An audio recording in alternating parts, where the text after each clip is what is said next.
Les quartiers populaires de Tadamon et Lentileka, dans la capitale tunisienne, ont été le théâtre de violents affrontements ces derniers temps entre des manifestants et des agents de sécurité.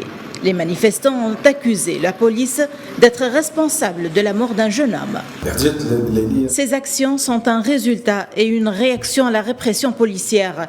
Les événements se répètent et nous rappellent ce qui s'est passé l'année dernière dans les mêmes quartiers.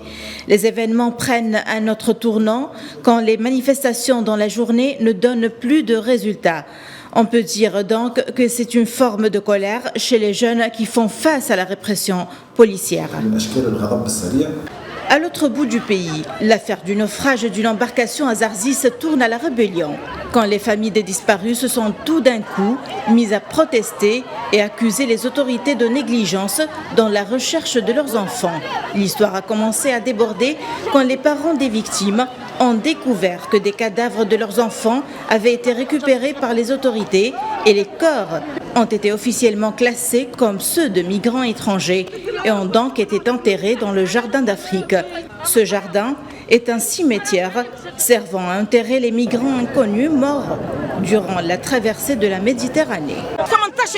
Des victimes sont mortes en mer. 18 personnes sont mortes et les autorités les enterrent en tant qu'étrangers, alors que leurs parents sont à leur recherche. Comment l'autorité enterre-t-elle des gens sans en informer leurs parents et sans procéder à un examen d'ADN?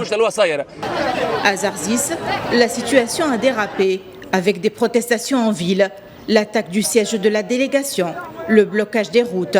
Ils en sont arrivés à renvoyer le délégué et même le gouverneur de Médine.